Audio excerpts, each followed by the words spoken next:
ரொம்ப பேருக்கு கூட்டத்தில் பேசுறதுன்னா பயம். நமக்கு ஒன்றும் தெரியாதுன்னு மற்றவங்க நினச்சிடக்கூடாதுங்கிற எண்ணம் தான் இதுக்கு காரணம்.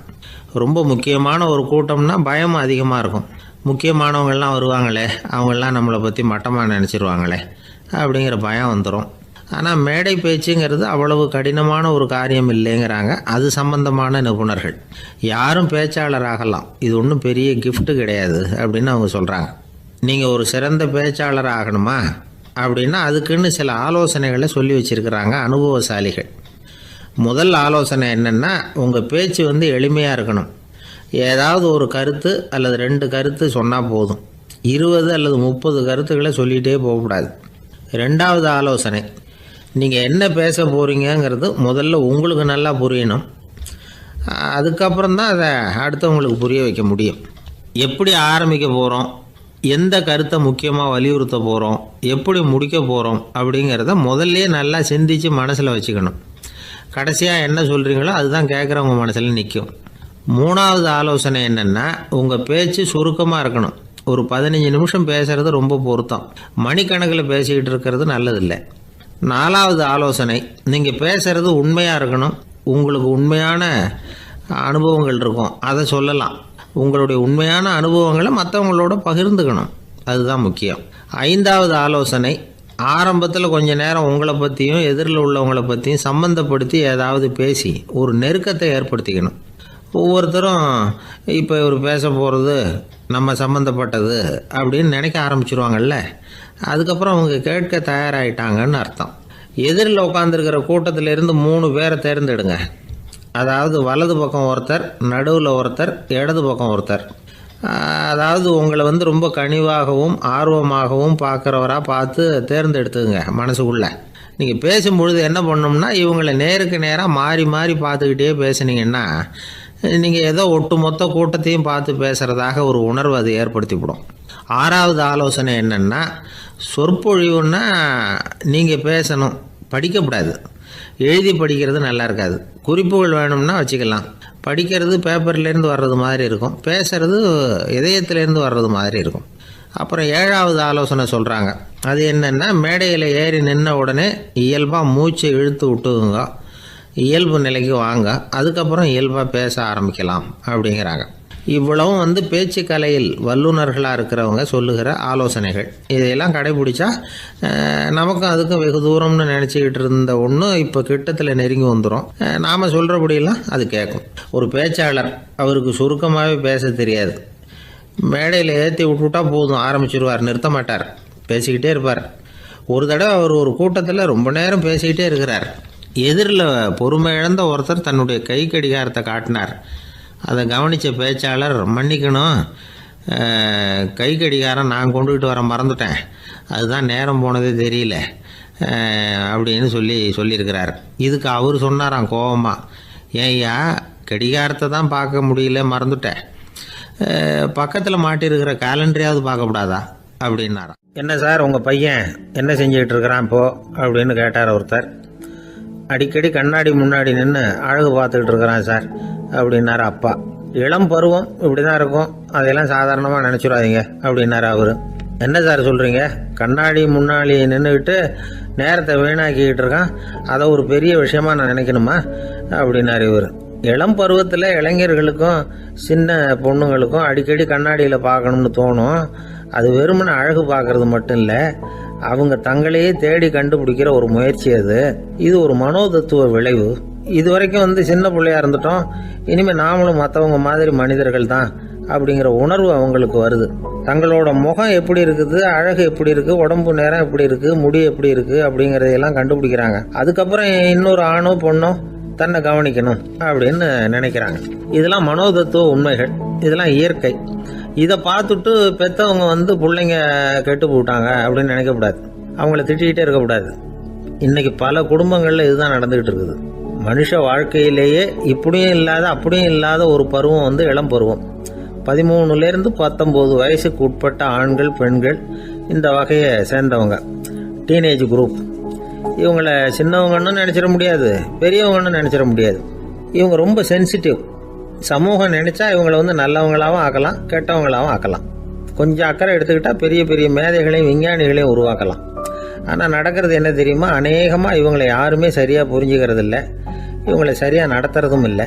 இது வரைக்கும் நாம் சொல்கிறத கேட்டுக்கிட்டு இருந்தான், இப்போல்லாம் அவன் இஷ்டத்துக்கு நடக்க ஆரம்பிச்சுட்டான் அப்படின்னு வருத்தப்படுற பெற்றோர்கள் அதிகம். இது வருத்தப்படுற விஷயம் இல்லை, சந்தோஷப்பட வேண்டிய விஷயம். உங்கள் புள்ள சொந்தமாக யோசிக்க ஆரம்பிக்கிறதும் நடந்துக்க ஆரம்பிக்கிறதும் ஒரு தப்பான விஷயமா? அவன் கடைசி வரைக்கும் உங்கள் பேச்சையே கேட்டுக்கிட்டு இருக்கணுங்கிறது என்ன நியாயம்? இன்றைக்கி இளைஞர்களை பெரியவங்க தப்பாக புரிஞ்சுக்கிட்டு தவறாக நடத்துறதுனால தான் அவங்களுக்கு வெறுப்பு, எரிச்சல், மனக்கசப்பு எல்லாம் உண்டாகுது. பெற்றவங்க சரியாக மதிக்கிறது இல்லை அப்படிங்கிற ஒரே காரணத்தினாலேயே வீணாக போகிற பிள்ளைங்க இன்றைக்கி அதிகம். சரி, பெற்றவங்களுக்கு இன்றைக்கி என்ன தான் புத்தி சொல்ல வர்றீங்க அப்படின்னு கேட்குறீங்களா? நாம் எதையும் சொல்ல வரல, ஆனால் அது சம்பந்தமான சில நிபுணர்கள் சொல்லியிருக்கிறத உங்கள் காதில் போட்டு வைக்கலாம். அது என்னென்னா, பிள்ளைங்க கிட்ட அன்பு செலுத்துங்க. குழந்தையா இருந்தப்போ எவ்வளவு பாசமாக இருந்தீங்க, வளர வளர அதை ஏன் குறைச்சிக்கிறீங்க? பெற்றவங்களின் அன்பான வார்த்தைகளுக்கு ஏங்குறவங்க தான் இன்றைய இளைஞர்கள். அவங்க எதை சொன்னாலும் அதை அக்கறையாக காது கொடுத்து கேளுங்க, அலட்சியப்படுத்தாதீங்க. அவங்க விரும்புறது உங்ககிட்ட இருந்து ஒரு மதிப்பு, மரியாதை, அங்கீகாரம், இவ்வளவுதான். அவங்க அவங்களாவே முடிவுகள் எடுக்கட்டும், அதுக்கு நீங்கள் உதவியாக இருங்க, அது போதும். மற்றவங்க முன்னாடி, முக்கியமாக அவங்க நண்பர்கள் முன்னாடி அவங்கள பற்றி மட்டமாக பேசாதீங்க. அவங்கக்கிட்ட பொய் சொல்லக்கூடாது. நீங்கள் சொன்னது பொய்ன்னு தெரிஞ்சு போச்சுன்னா உங்கள் பேரில் அவங்களுக்கு இருக்கிற மதிப்பு போயிடும், நம்பிக்கை போயிடும். அவங்களுக்கு முன்னாடி நீங்கள் சண்டை போடக்கூடாது.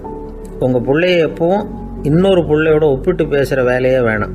கூட பிறந்த மற்றவங்களோட கூட ஒப்பிடக்கூடாது. இப்படி செஞ்சால் அவன் உங்ககிட்டையும் பிரியமாக இருக்க மாட்டான், அவங்ககிட்டையும் பிரியமாக இருக்க மாட்டான். புள்ள எங்கே போகிறான், என்ன பண்ணுறான் அப்படின்னுலாம் துப்பறிஞ்சிக்கிட்டு இருக்கக்கூடாது. இளைஞர்கள் தனிமையை விரும்புகிறவங்க. அவங்கள பெட்டியில் வச்சு மூடி பாதுகாக்கணும்னு நினைக்கக்கூடாது. அவங்கள எப்படி பாதுகாக்கிறது அப்படிங்கிறது அவங்களுக்கே தெரியும். உங்கள் புள்ள எப்படி நடந்துக்கணும்னு நீங்கள் எதிர்பார்க்குறீங்களோ அது மாதிரி நீங்கள் நடந்து காட்டுங்க, அது போதும். ஒரு வீட்டில் அப்பாவும் அம்மாவும் பேசிக்கிட்டு இருக்கிறாங்க, என்னங்க நம்ம பொண்ணு பெரியவளாயிட்டா, அடிக்கடி கண்ணாடி முன்னாடி போய் நின்றுக்கிட்டு இருக்கிறா, சீக்கிரமாக ஒரு பையனை பார்த்து கல்யாணத்தை முடிக்காமல் இப்படி மசன்னு கல் மாதிரி உட்காந்துருக்குறீங்களே அப்படின்னு சத்தம் போட்டாங்க. அந்த அம்மா, அவசரப்படாத, பார்க்கறதுக்கு கண்ணுக்கு அழகா லட்சணமா புத்திசாலியாக ஒரு பையன் கிடைக்க வேணாமா, அதுதான் பார்த்துக்கிட்டு இருக்கிறேன் அப்படின்னார் அப்பா. இதுக்கு அந்த அம்மா சொல்கிறாங்க, எங்கள் அப்பா இப்படியெல்லாம் நினச்சிக்கிட்டு இருந்திருந்தா எனக்கு கல்யாணமே ஆயிருக்காது தெரியுமா அப்படின்னாங்களாம். எனக்கு ஒரு நண்பர், அவர் ஒரு வழக்கறிஞர். ஒரு நாள் அவர்கிட்ட பேசிக்கிட்டு இருந்தேன். அப்போ கேட்டேன், ஏன் சார் நீங்கள்லாம் கோர்ட்டில் வாதாடுறப்போ கருப்பு நிற அங்கி அணியிறீங்களே, அதுக்கு என்ன காரணம்? சட்டத்துக்கும் கருப்பு கலருக்கும் என்ன சம்பந்தம் அப்படின்னு கேட்டேன். அது ஒரு சுவாரஸ்யமான கதைன்னார் அவர். சொல்லுங்களேன் அப்படின்னு அவர் சொன்னார். கிபி 1694 வருஷத்துல இங்கிலாந்து அரசி 2வது மேரிங்கிறவர் இறந்து போனார். அந்த ராணியோட கணவர் 3ஆம் வில்லியம், அவரு ஒரு உத்தரவு போட்டாராம், அரசியோட மறைவுக்கு அனுதாபம் தெரிவிக்கிற வகையில வழக்குரைஞர்கள் எல்லாரும் கருப்பு நிற அங்கி அணியணும் அப்படின்னு. அன்னைக்கு ஆரம்பிச்ச அந்த பழக்கம் அதுக்கப்புறம் மாறவே இல்லையா, இன்னைக்கும் தொடருது. வழக்குரைஞர்கள்லாம் முதல்ல கருப்பு அங்கி மட்டும்தான் அணிஞ்சாங்களாம். அதில் ஒரு சின்ன சங்கடம், ஏற்கனவே உடம்பு கருப்பாக இருக்கிறவங்க அதுக்கு மேலே கருப்பு ட்ரெஸ் வேற போட்டுக்கிட்டா முகம் பளிச்சுன்னு தெரியாது இல்லையா. அதனால் முகம் பளிச்சுன்னு தெரியறதுக்காக அவங்கெல்லாம் வெள்ளை நிற பட்டியை அணிய ஆரம்பித்தாங்களாம். இப்படி தான் இங்கிலாந்தில் அந்த பழக்கம் ஆரம்பமாயிருக்குது. அந்த சமயத்தில் இந்தியாவை ஆண்டது பிரிட்டிஷ்காரங்க தானே, அதனால இங்கேயும் அந்த பழக்கம் அப்படி நடைமுறைக்கு வந்துட்டுது. அதே மாதிரி சர்ச்சிலின் மூதாதையரான மார்ல்பரோ பிரபுவின் ஞாபகார்த்தமாக நீதிபதிகள் இந்த வெள்ளை குள்ளாய் அணிகிற முறை பழக்கத்துக்கு வந்துதான். இதுதான் என்னுடைய நண்பர் சொன்ன தகவல். இங்கிலாந்தில் நீதிமன்றம்ங்கிறது ரொம்ப மதிப்புள்ளது. அந்த அளவுக்கு சட்டத்துக்கு அங்கே மரியாதை. அங்கே நடந்த ஒரு சுவாரஸ்யமான நிகழ்ச்சியை ஒரு சகோதரி எழுதி அனுப்பியிருந்தாங்க. அவங்க அப்பா நீதித்துறையை சேர்ந்தவரா, அவர் சொன்னதான் இது. அவங்க எழுதி அனுப்பியிருந்த விஷயம் என்னென்னா, அங்கே ஒரு கேஸில் ஒரு முக்கியமான தீர்ப்பு வழங்க வேண்டியிருக்குது. ஜட்ஜு, பாரட்லா படித்த பெரிய பெரிய வக்கீல்கள், ஜூரி எல்லாருமா கூடி அந்த கேஸை பற்றி விவாதிக்கணும். சுமாராக 40 பேர். இதுக்காக கோர்ட்டு ஹாலில் விசேஷ சேம்பரில் நுழையிறதுக்கு முன்னாடி அவங்கெல்லாம் தங்களுடைய கோட்டு, தொப்பி எல்லாத்தையும் கழட்டி அங்கே நின்றுக்கிட்டு இருந்த ஒரு அட்டெண்டர்கிட்ட கொடுத்துட்டு உள்ளே போனாங்க. அந்த ஆள் படிக்காதவர். அவர் ஒவ்வொருத்தர் கொடுக்குறதையும் வாங்கி அங்கே அப்படியே ஒரு இடத்துல அடுக்கி வைக்கிறார். அப்படியே வாங்கி உள்ளே வச்சுக்கிட்டு இருக்கிறார் ஒவ்வொரு இடத்துல. அது அவரோட வேலை. உள்ளே போன ஜட்ஜி, வக்கீல், ஜூரி எல்லாரும் ரொம்ப நேரமாக அந்த கேஸை பற்றி விவாதிக்கிறாங்க. ஒரு நாள் பூரா ஆயிட்டுது. அவ்வளவு தீவிரமாக அக்கு வேறு ஆணி வேறையா பிச்சு உதறி இருக்கிறாங்க. ஒரு வழியாக 13 மணி நேரம் கழித்து வெளியில் வந்திருக்கிறாங்க. ஒவ்வொருத்தராக வர வர அந்த அட்டெண்டரும் அவங்கவுங்க கோட்டு தொப்பியை அவங்கக்கிட்ட எடுத்து ரொம்ப மரியாதையாக திருப்பி கொடுத்துக்கிட்டு இருக்கிறார். கடைசியாக ஜட்ஜ்மெண்ட்லாம் எழுதி முடிச்சுட்டு ரொம்ப திருப்தியோடவும் களைப்போடவும் வெளியில் வந்துக்கிட்டு இருக்கிறாராம். இந்த ஆள் அவருடைய மேல் கோட்டையும் தொப்பியையும் எடுத்து அவர்கிட்ட ரொம்ப மரியாதையோடு நீட்டினாராம். ஜட்ஜுக்கு ரொம்ப ஆச்சரியம். இந்த ஆள் எப்படி இவ்வளவு பேரோட கோட்டு தொப்பி எல்லாத்தையும் ஞாபகம் பேசாமல் திருப்பி கொடுக்குறார் அப்படிங்கிறது அவருக்கு ஆச்சரியம். அதனால் அவர் அந்த ஆளை பார்த்து கேட்டாராம், ஏப்பா இந்த கோட்டை கொடுக்குறியே, இது என்னோடது தானா? என்னோடது தான்னு உனக்கு எப்படி தெரியும் அப்படின்னாராம். இதுக்கு அந்த பியூனு ரொம்ப பதவிசா பதில் சொன்னாராம், ஐயா இந்த கோட்டு ஹேட்டை உங்ககிட்ட வாங்கி மாட்டினேன், இப்போ திரும்ப உங்ககிட்ட தரணும், தந்துட்டேன், இதுதான் என்னோட வேலை. மற்றபடி இது உங்களோடதா இல்லையா அப்படிங்கிறதெல்லாம் எனக்கு தெரியாதுங்க அப்படின்னாராம். ஒரு சீடன் அந்த காலத்துல அஹிம்சைக்கு மரியாதை அதிகமா இருந்தது. இந்த காலத்துல இம்சைக்கு அதிக மரியாதை. ஒரு பெரியவர் இருந்தார். உண்மையை பத்தியும் சத்தியத்தை பத்தியும் நிறைய உபதேசம்லாம் பண்ணார். அது பிரகாரமே நடந்தார். அவர் பின்னாடி நிறைய கூட்டம்லாம் இருந்தது. சீடர்கள் அதிகமா இருந்தாங்க. அவர் கொள்கைக்கு மரியாதை இருந்தது. ஆனா காலப்போக்கில் அந்த மரியாதை குறைஞ்சி போச்சு. அவர் பின்னாடி போன கும்பலும் குறைஞ்சி போச்சு. இது ஏன்? இப்படி ஒரு கேள்வி கேட்டார் ஒருத்தர். அதுக்கு பதில் சொல்ல வந்தார் ஒருத்தர். அவரு ஒரு கதையை சொன்னார். சீக்கிய கதை. அதாவது மகான் குருநானக் உபதேசம் பண்ணிக்கிட்டு இருந்த காலம். அவர் பின்னாடி ஏகப்பட்ட கூட்டம் போற இடமெல்லாம் மக்கள் வெள்ளம் அவர் பின்னாடியே போயிட்டு இருந்ததுதான். அவர் எந்த ஊருக்கு போனாலும் எல்லாரும் பின்னாடியே போனாங்க. இந்த கூட்டத்தையும் அவங்க கிட்ட இருக்கிற ஆர்வத்தை போனார் ஒருத்தர். அவரு குருநானக்கோட நண்பர். அவர் நேரா போய் குருநானக்க பார்த்தார். ஆகா, உங்களுக்கு தான் எத்தனை ஆயிரம் சீடர்கள் அப்படின்னார். குருநானக் இதை கேட்டுட்டு லேசா சிரிச்சார். அவ்வளவுதான், பதில் எதுவும் சொல்லல. கொஞ்ச நாள் கழிச்சு குருநானக் ஒரு ஊரை விட்டுட்டு இன்னொரு ஊருக்கு புறப்பட்டார். ஆயிரக்கணக்கான ஜனங்கள் பின்னாடி போனாங்க. சும்மா போல குரு மகாராஜுக்கு ஜே அப்படின்னு கோஷம் போட்டுக்கிட்டே போறாங்க. ஒரு சாலை ஓரமா போய்கிட்டே இருக்கிறாங்க. திடீர்னு ஒரு இடத்துல ஆகாசத்துல இருந்து செப்பு காசுகள் மழை மாதிரி கொட்டுச்சு. கோஷம் போட்டுக்கிட்டு வந்தவங்க எல்லாம் பாதி பேர் உடனே கதைஞ்சு ஓடினாங்க. அவங்களுக்கு கிடைச்ச செப்பு காசையெல்லாம் பொறுக்கிக்கிட்டு மடியில கட்டிக்கிட்டு சொல்லிக்காம கொள்ளாம நழுவி போயிட்டாங்க. அவர் இதையெல்லாம் கவனிக்காம தொடர்ந்து போய்கிட்டே இருக்கிறார். அடுத்த ஊருக்கு போனார். அங்க மறுபடியும் ஒரு பணமழை. போன தடவை செப்பு காசு கொட்டுச்சு, இந்த தடவை இங்க வெள்ளி காசா கொட்டுது. இப்பவும் இருந்த கூட்டத்துல பாதி பேர் கும்பல் அப்படியே கலைஞ்சி ஓடி போய் முடிஞ்ச அளவுக்கு அதை பொறுக்கிட்டு அப்படியே ஓடிட்டாங்க. குருநானக் தொடர்ந்து போறார். இன்னொரு ஊர்ல மறுபடியும் பணமழை. இந்த தடவை வெறும் தங்க காசா விழுது. இதை பார்த்ததும் மீதி இருந்த கும்பலும் கலைஞ்சி ஓடி போய் தங்க காசை அள்ளிட்டு அம்பேல் ஆயிட்டுது. குருநானக் திரும்பி பார்த்தார். கடைசியா எஞ்சி இருந்தது ஒரே ஒரு சீடர் தான். செப்பு காசு, வெள்ளி காசு, தங்க காசு எதையும் பொருட்படுத்தாம இவர் பின்னாடியே வந்துகிட்டு இருக்கிறார். நீதான்ப்பா என்னுடைய உண்மையான சீடன் அப்படின்னு சொல்லி அவரை வாழ்த்தி அவர்கிட்ட தன்னுடைய பணிகளை ஒப்படைச்சாராம் குருநானக். அவ்வளவுதான் அந்த கதை. அதை கேட்டதும் உண்மைக்கு ஏன் மரியாதை குறைஞ்சு போச்சுங்கிறது புரியுது. நல்லவங்க பின்னாடி போற கூட்டம் குறையறதுக்கு இதுதான் காரணம். காசு தான் முக்கியம்னு நினைக்கிறவங்க அதிகமாயிட்டாங்க இந்த காலத்துல. காசு முக்கியம்தான், இல்லைன்னு சொல்லல. ஆனா காசு நமக்கு அடிமையா இருக்கணும். வேலைக்கார மாதிரி இருந்து வேண்டியதை வாங்கி கொடுக்கணும். நாம காசுக்கு அடிமையாயிடக்கூடாது. அப்படி ஆகும் பொழுதுதான் விவகாரம் ஆரம்பம். இந்த காலத்து குரு ஒருத்தர், அவருக்கு பின்னாடி ஏகப்பட்ட சீடர்கள் இருந்தாங்க. ஒரு காலத்துல ஒவ்வொரு கட்டத்துல ஒவ்வொருத்தரா நழுவி போயிட்டாங்க. இப்ப மிஞ்சி இருக்கிறது ஒரே ஒரு சீடன் தான். ரொம்ப பவ்யமா கையை கட்டிட்டு அவர் முன்னாடி உட்காந்துருக்கிறான். கடைசியில நீ மட்டுமாவது இருக்கியப்பா, அது போதும், நீ தான் எனக்கு உண்மையான சீடன் அப்படின்னாராம் குரு.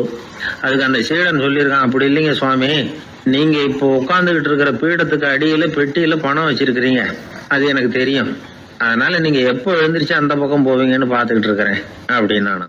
ஒரு ஊர்ல ஒரு துறவி இருந்தார், புத்த சமய துறவி.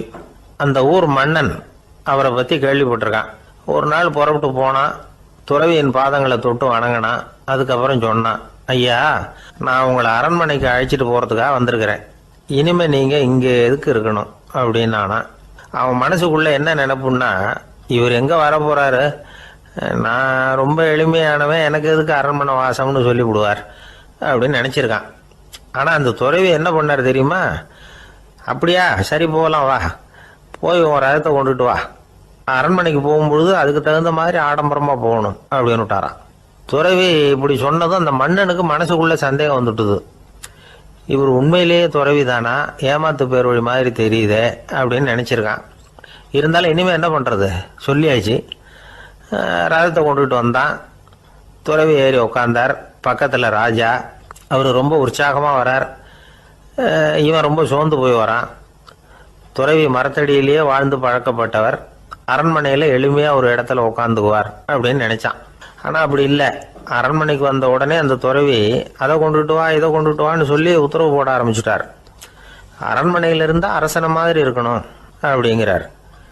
ராத்திரி பூரா சௌரியமாக தூங்கினார். பகலில் அரண்மனை தோட்டத்தில் உலாவ வேண்டியது, நீச்சல் குளத்தில் குளிக்க வேண்டியது, இப்படியே பொழுது போக்கிட்டு இருக்கிறார். அந்த அரண்மனையில் துறவி மகிழ்ச்சியாக இருக்கிறார். மன்னனால் அப்படி இருக்க முடியல. அவருக்கு எந்த கவலையும் இல்லை, இவனுக்கு அரசாங்க கவலைகள். துறவி அப்படி இருக்கிறத இவனால் தாங்கிக்க முடியல. ஒரு நாள் அவர்கிட்டே போய் நான் உங்ககிட்ட கொஞ்சம் பேசணும் நானா. துறவி பார்த்தார். நான் இந்த அரண்மனைக்கு வரும்பொழுதே நீ என்னமோ என்கிட்ட கேட்கணும்னு நினைச்ச, ஏன் காலதாமதம்? நீ அனாவசியமாக உன்னையே தொந்தரவு பண்ணிட்டு இருக்கிற, நீ கவலையாக இருக்கேங்கிறது எனக்கு புரியுது.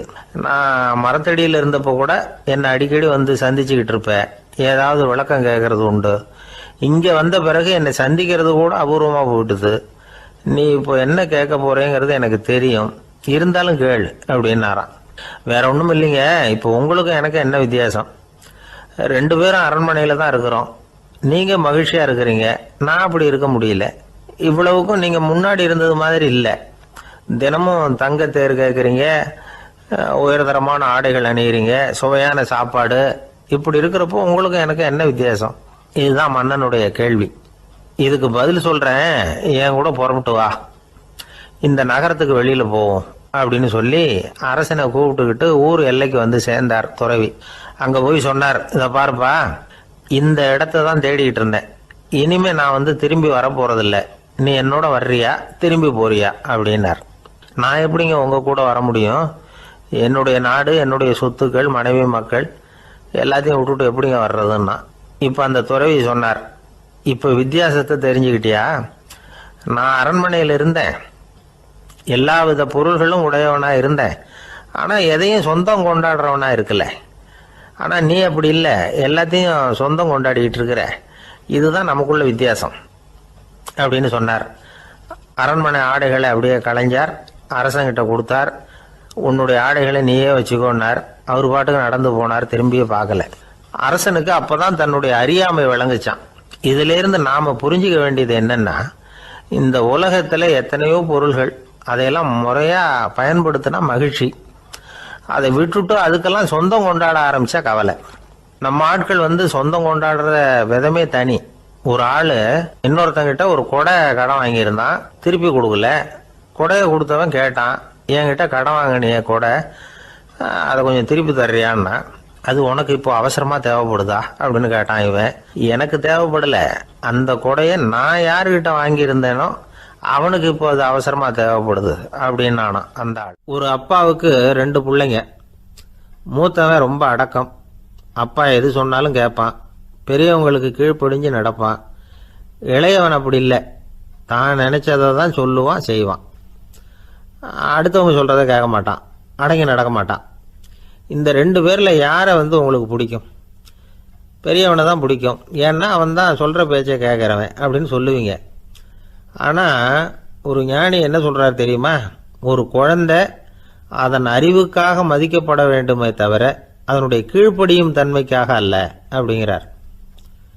நம்ம குழந்தைகளை சுயமா சிந்திக்கிறதுக்கு நாம விடுறதில்லை, மற்றவங்களை பார்த்து காப்பி அடிக்கிறதுக்கு தான் நாம் அவங்களுக்கு கற்றுக் கொடுக்குறோம்.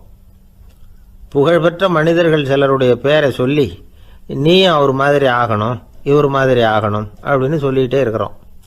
குழந்தைகள் தங்களுடைய தனித்தன்மையை வளர்த்துக்கிறதுக்கு நாம் தடையாக இருக்கிறோம். ஒரு குழந்தைகிட்ட அனாவசியமாக நம்பிக்கையை வளர்த்துடக்கூடாது, எந்த கோட்பாட்டையும் திணிக்கக்கூடாது. நாம் ஏற்கனவே அர்த்தமில்லாத கருத்துக்களையும் கொள்கைகளையும் மனசில் போட்டு நிரப்பி வச்சிருக்கிறோம். இந்த உலகத்துக்கு புதுசாக சேர்ந்திருக்கிற ஒரு குழந்தையின் தூய்மையான மனசில் நம்ம கருத்துக்களை அறிமுகம் செய்ய அல்லது திணிக்கிறதுக்கு நமக்கு எந்த அதிகாரமும் கிடையாது. ஒரு குழந்தைய நீ இந்த மதத்தை சேர்ந்தவன் அப்படின்னு பிறந்ததுமே ஒரு முத்திரை குத்தி விடுறோம். இது அதோட சுதந்திரத்தை ஆரம்பத்திலேயே கிள்ளி எறிகிறது மாதிரி தான். நீங்கள் ஒரு மதத்தின் வழிமுறைகளை கடைப்பிடிச்சிக்கிட்டு வர்றீங்க, அந்த வழியில் போய்கிட்டு இருக்கிறீங்க, சரி, அதனால் போகிறீங்க. அதுக்காக உங்கள் குழந்தையையும் அதே வழியில் தான் வரணும் அப்படின்னு கட்டாயப்படுத்துறதுக்கு உங்களுக்கு என்ன உரிமை இருக்குது? அந்த குழந்தை சுயமாக சிந்திச்சு ஒரு முடிவுக்கு வரட்டுமே, அதுக்கு நீங்கள் ஏன் தடையாக இருக்கிறீங்க? நமக்கு உண்மையிலேயே நம்ம குழந்தை மேலே அன்பு இருந்தால் இது மாதிரி திணிப்பு வேலைகளை செய்யக்கூடாது. திணிப்பு வேலைகளிலிருந்து குழந்தைகளை காப்பாற்றினா போதும். அதுதான் ரொம்ப முக்கியம். அடுத்த தலைமுறை அற்புதமான தலைமுறையாக உருவாகும். நாம் தான் சாதி மத சங்கடங்களில் மாட்டிக்கிட்டு தவிக்கிறோம். அவங்களாவது சாதி மத வேறுபாடு இல்லாத சமுதாயத்தை பார்க்கட்டுமே, அந்த சௌகரியங்களை அனுபவிக்கட்டுமே. அதுக்கு நாம் என்ன செய்யணும்னா ஒன்றும் செய்யாமல் இருந்தால் போதும். ஒரு குழந்தைகிட்ட நம்ம கருத்தை திணிக்கும் பொழுது என்ன ஆகுது தெரியுமா? அது அவனை அவங்ககிட்ட இருந்தே அப்புறப்படுத்தி விடுது. அவனுடைய தனித்தன்மையை அழிச்சுடுது. அவனை ஒரு எல்லைக்குள்ளே திணிச்சுடுது.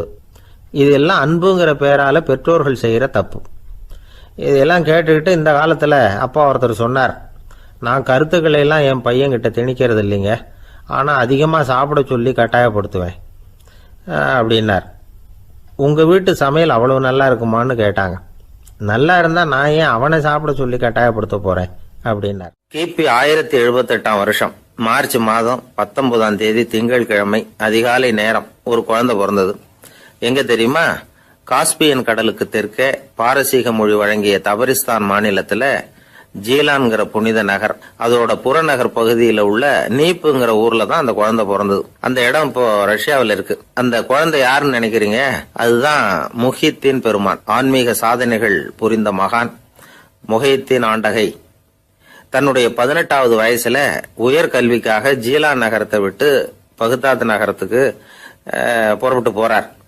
இளம் பிராயம் தானே, அதனால துணைக்கு ஒரு வர்த்தக கூட்டத்தோட சேர்ந்து போயிட்டு இருக்கிறார். ரொம்ப தூரம் போகணும். ஒவ்வொரு இடமா தங்கி தங்கி போயிட்டு இருக்கிறாங்க. ஒரு இடத்துல ஒரு கொள்ளை கூட்டம் பயங்கரமான ஆயுதங்களோட அவங்கள வழிமறிச்சுட்டுது. அந்த வர்த்தக கூட்டம் வச்சிருந்த பொருள்களை எல்லாம் அவங்க பறிச்சு விடுறாங்க. இவங்களும் பயந்துகிட்டு இருந்தது எல்லாத்தையும் அவங்க கிட்ட கொடுத்துடுறாங்க. முஹித்தீன் ஆண்டகை மட்டும் இதையெல்லாம் பார்த்துக்கிட்டு தனியா ஒதுங்கி நிற்கிறார். ஒரு 18 வயசு பையன் மட்டும் இப்படி தனியா அநாத சிறுவன் மாதிரி நின்றுட்டு இருக்கிறத அந்த கொள்ளை கூட்டத்தில் இருந்த ஒருத்தன் பாக்குறான். கிட்ட நெருங்கி வர்றான். அலட்சியமாகவும் கிண்டலாகவும் உங்ககிட்ட ஏதாவது இருக்குதா அப்படின்னு கேட்கறான். இவங்கிட்ட என்ன இருக்க போகுது அப்படிங்கிற நம்பிக்கையில அவன் அப்படி கேட்கறான். உடனே இவரு ஓ இருக்குதே, என்கிட்ட 40 தீனார் இருக்கு அப்படிங்கிறார். இப்படி சொல்லியும் அந்த கொள்ளைக்காரனுக்கு நம்பிக்கை வரல. என்னடா அவன் விளையாடாத, பொய் சொல்லாத, உண்மையை சொல்லு அப்படிங்கிறான் அவன். உண்மையைத்தான் சொல்றேன், என்கிட்ட 40 தீனார் இருக்கு அப்படிங்கிறார் இவர். எங்க வச்சிருக்கிற அப்படின்னு கேக்குறான். சட்டையின் விழாப்புறத்துல உள்ள பகுதியில அதை வச்சு தச்சிருக்கிறாங்க அப்படின்னு உண்மையை சொல்றார். உடனே கொள்ளை கூட்ட தலைவன் அதை கத்தியால கீறிப்பார் அப்படின்னு உத்தரவு போடுறான். அந்த சட்டையை கிழிக்கிறாங்க. உள்ள இருந்து 40 பொற்காசுகளும் பொல பொலன்னு கீழே கொட்டுச்சு. அதை பார்த்த உடனே அந்த கொள்ளை கூட்ட தலைவன் மலைச்சு போய் நின்னுட்டான். காசை பார்த்துட்டு அவன் மலைச்சு போகல, பொய் பேசாத அந்த பையனோட நேர்மையை பார்த்துட்டு அவன் அப்படி நின்னான். மெதுவா அந்த பையன் கிட்ட வந்தான். ஏன்பா நீ என்ன பணக்கார குடும்பமா அப்படின்னு கேட்டான். அப்படிலாம் இல்ல, எனக்கு அப்பா இல்ல, அம்மா மட்டும்தான் உண்டு. எங்க அப்பா எனக்குன்னு விட்டு போன சொத்தே இந்த 40 தீனார் தான் அப்படின்னாரு இவர். அப்படி இருந்துமா உண்மை பேசணும்னு ஆசைப்பட்டேன், என்கிட்ட ஒண்ணும் இல்லைன்னு ஒரு வார்த்தை சொன்ன உன்னை விட்டுருப்போமே அப்படின்னா அவன். அப்படி இல்லைங்க, நான் இறைவன் திருநாமத்தை அறியக்கூடிய கல்வி ஞானத்துக்காக இப்ப போயிட்டு இருக்கிறேன். இறைவன் திருநாமத்தை உச்சரிக்க வேண்டிய நாவால பொய் பேசக்கூடாதுன்னு எங்க அம்மா சொல்லியிருக்கிறாங்க. அதனால நான் எப்பவுமே பொய் சொல்ல மாட்டேன் அப்படின்னு என்னுடைய தாய்க்கு வாக்கு கொடுத்திருக்கிறேன் அப்படின்னார் அவர். முஹித்தீன் பெருமான் வார்த்தைகளை கேட்ட அந்த கொள்ளையர்கள் மனம் திருந்தி நல்லவங்களா ஆயிடுறாங்க. அந்த கொள்ளையர் தலைவன் பிற்காலத்துல ஒரு பெரிய மகான் ஆயிடுறார். பெரியவர்கள் வாழ்க்கையில நடக்கிற இது மாதிரி சம்பவங்கள் தான் நாம நல்ல விதமா வாழறதுக்கு துணையா இருக்கும். அந்த காலத்துல கொள்ளையர்களே பெரியவங்க செயலை பார்த்து மனம் திருந்தி இருக்கிறாங்க. இந்த காலத்துல யாரு இப்படி இருக்கிறா? இந்த காலத்துல மகான் ஒருத்தரை பார்த்தேன், எனக்கு வேண்டியப்பட்ட மகான். ஏங்க நீங்களும் மகான் ஆகிறதுக்கு முன்னாடி கொள்ளை அடிச்சுட்டு இருந்தீங்களா அப்படின்னு கேட்டேன். அவர் மெதுவா கண்ணை திறந்து என்ன நிமிந்து பார்த்தார். அப்படி இல்லப்பா, நான் கொள்ளை அடிக்கிறதுக்காகத்தான் மகானாவே ஆகி இருக்கிறேன் அப்படின்னு சொல்லிவிட்டு மறுபடியும் கண்ணை மூடிட்டார். மனிதர்கள்ல சில பேரு ரொம்ப வித்தியாசமா நடந்துக்குவாங்க. மற்றவங்களுக்கு அது ரொம்ப ஆச்சரியமா கூட இருக்கும். அந்த ஆள் ஒரு மாதிரி பார்த்து நடந்துக்கோ அப்படின்னு கூட சொல்றது உண்டு. இவங்களை பார்த்து நாம பித்து குளியும்போம். உளவியல் இவங்களை எக்ஸென்ட்ரிக்ஸ் அப்படின்னு சொல்லுது. இவங்களை மனநோயாளிகள்னு தவறா புரிஞ்சுக்க கூடாது. அவங்க வேற இவங்க வேற. எக்ஸென்ட்ரிக்ஸ் பத்தின சில விவரங்கள் ஒரு புத்தகத்துல இருக்கு. அதாவது ஸ்காட்லாந்துல ஒரு உளவியல் மருத்துவர் அதை எழுதியிருக்கிறார். அவர் பேரு டாக்டர் டேவிட் வீக்ஸ். அவருக்கு ஒரு உதவியாளர் இருந்தாராம். அவர் பேரு கேட் வுட். இவங்க 2 பேரும் சேர்ந்து இங்கிலாந்து பூரா சுத்தி பார்த்துருக்காங்க. 3 வருஷம் சுத்தினாங்களாம். நான் சொன்னது மாதிரி ஒரு மாதிரியா இருக்கிற ஆசாமிகள் பல பேரை சந்திச்சு பேசி அவங்கள பத்தி ஆய்வுலாம் நடத்தி இருக்கிறாங்க. அப்படி நடத்தி அதை ஒரு புஸ்தகமா எழுதியிருக்கிறாங்க. நிறைய பேசி பார்த்துட்டு அவங்க சொல்லியிருக்கிறத கேட்டா ரொம்ப ஆச்சரியமா இருக்குது. நாம இவங்களை பார்த்து பித்துக்குழிங்கிறோம், எக்ஸென்ட்ரிக்ஸ் அப்படின்னு சொல்றோம், கிண்டல் கூட பண்றோம். ஆனா அவங்களோட அறிவு ரொம்ப தெளிவானதான். இந்த ஆராய்ச்சியாளர்கள் சொல்றாங்க. அவங்க உடல் நலமும் ரொம்ப நல்லா இருக்குதான், உடம்புலயும் எந்த கோளாறும் இல்லையா. அவங்களுக்கு மகிழ்ச்சியும் அதிகமா, ஆயுளும் அதிகமா. அவங்கள பல பேர் என்ன சொல்றாங்கன்னா, நீங்க நினைக்கிறது மாதிரி இல்லை நாங்க, ஆனா நாங்க மற்றவங்கள்ல இருந்து வேறுபட்ட தன்மை உள்ளவங்க அப்படிங்கிறத ஒத்துக்கிறாங்களாம். இந்த உலகம் பிறந்ததுல இருந்தே இப்படிப்பட்ட வித்தியாசமான ஆசாமிகளும் பிறந்திருக்கிறாங்க. சரி, அப்படிப்பட்டவங்க எப்படி இருப்பாங்க? இப்ப ஒரு மகாராஜா தன்னோட நாய்க்கு லட்சக்கணக்கில் பணம் செலவு பண்ணி கல்யாணம் பண்ணி வச்சிருக்கிறார். ஒரு கோடீஸ்வரர் தான் வளர்த்துக்கிட்டு இருந்த பூனைகளுக்கு தன்னோட சொத்து பூராவை எழுதி வச்சிருக்கிறார். இது மாதிரி ஒருத்தர் 2 பேர் இல்லை, நிறைய பேர் உண்டு. சில பேர் எப்படி தெரியுமா, அவங்களுக்கு வசதியில் எந்த குறையும் இருக்காது. வீடு, காரு, பணம் எல்லாம் தாராளமா இருக்கும். அப்படி இருந்தாலும் அவங்க கிட்ட ஒரு பழக்கம் இருக்கும்.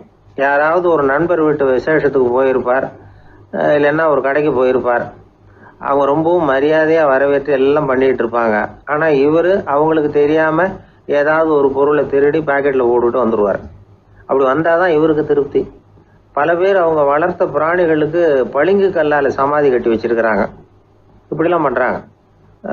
பல பேர் அவங்களுக்கு பிடித்தமான ஒருத்தர் எப்படியோ அதே மாதிரி தலைமுடி, தாடி வச்சுக்கிறது, உடை உடுத்திக்கிறது, மலை குகையில போய் குடியிருக்கிறது, இப்படி எவ்வளவோ வினோதமான நடவடிக்கைகள். இவங்களையெல்லாம் ஆய்வு பண்ணின டாக்டர் வீக்ஸ் என்ன சொல்றாரு தெரியுமா? பொதுவா இவங்க உயர்ந்த புத்திசாலிகளா இருக்கிறாங்க.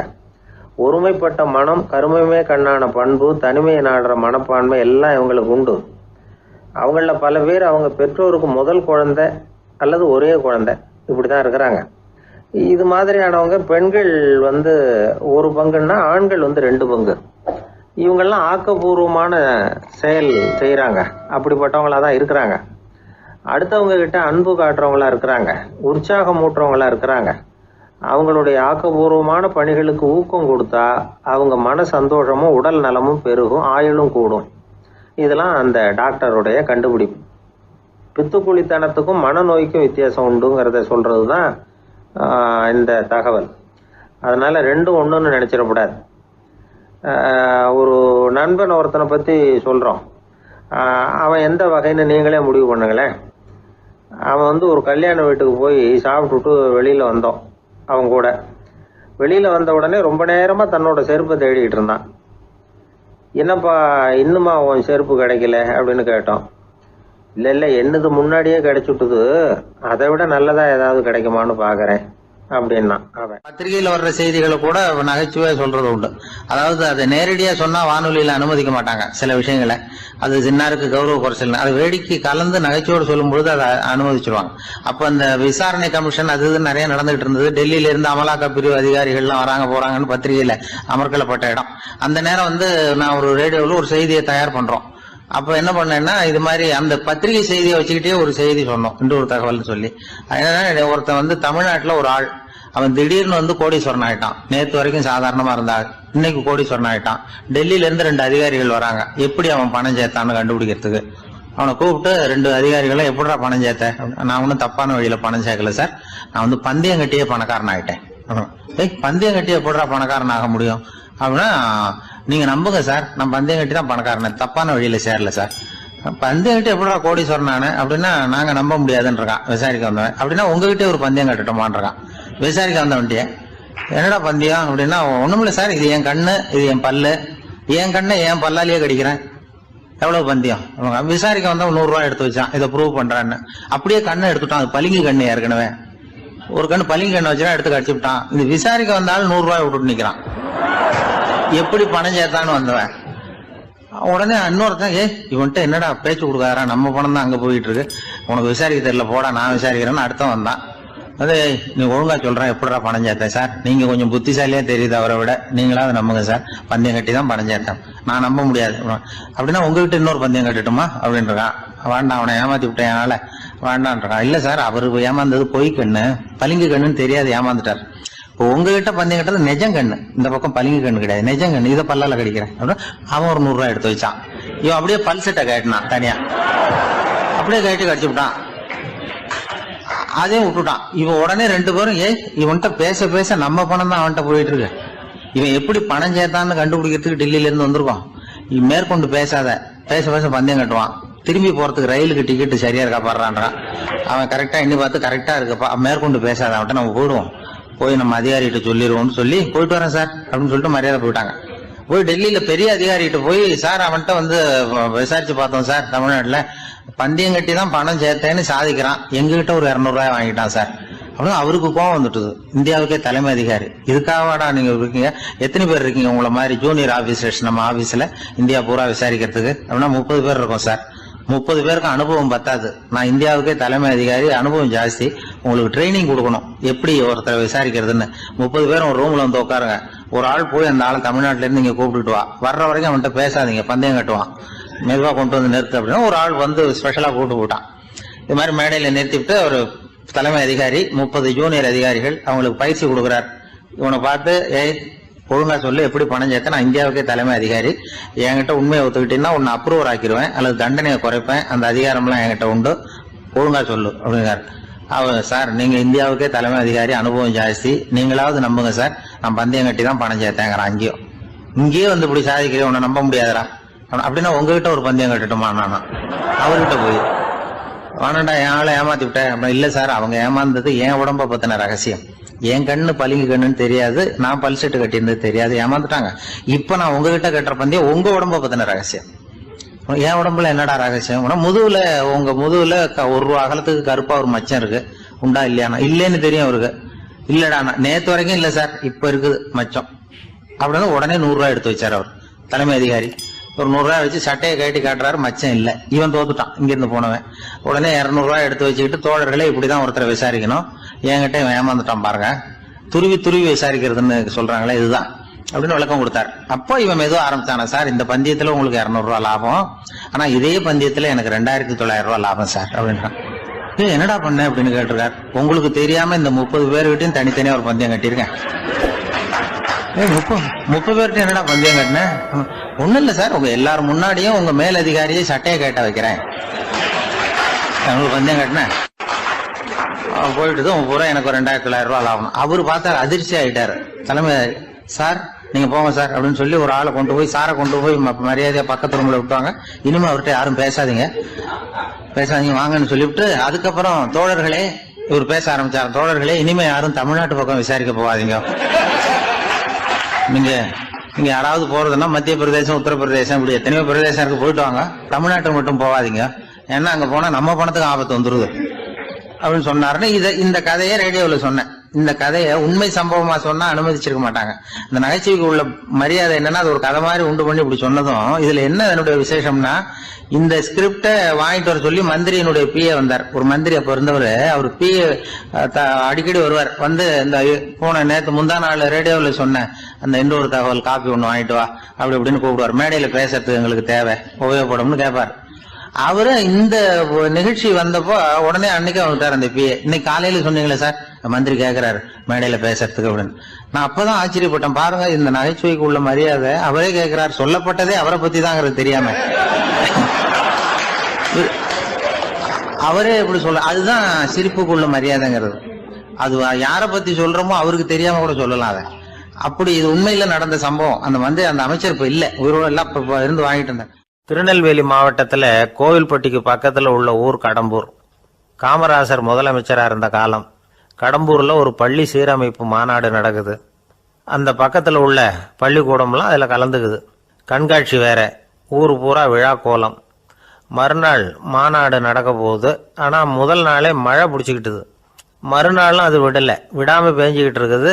காமராசர் காலையிலேருந்து பல்வேறு நிகழ்ச்சிகளில் கலந்துக்கிட்டு சாயந்தரமாக கடம்பூருக்கு வந்து சேர வேண்டியவர்.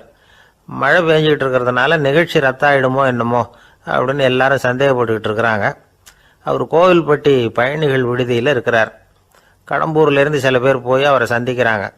மழை பெஞ்சிக்கிட்டு இருக்குதே, என்ன செய்யலாம் அப்படின்னு கேட்குறாங்க. மழை பெஞ்சா நல்லது தானே, அதுக்காக மாநாட்டை எதுக்காக ரத்து செய்யணும்? ஆசிரியர்கள் எவ்வளவு கஷ்டப்பட்டு ஏற்பாடு பண்ண மாநாடு, கட்டாயம் வந்துடுறேன் அப்படின்னாராம் காமராசர். உடனே புறப்பட்டார். மழையை பொருட்படுத்தாத மக்கள் கூட்டம், அது கலையாமல் காத்துக்கிட்டு இருக்கிறாங்க அவ்வளோ பேரும். தலைவர் வந்துட்டார்னு தெரிஞ்சது ஜனங்களுக்கு ஏகப்பட்ட உற்சாகம்.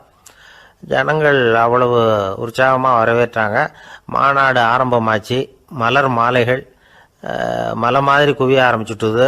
வரிசையாக ஒவ்வொரு கல்வி நிலையம் சார்பாகவும் வரவேற்பு பத்திரம் வாசித்து கொடுக்குறாங்க.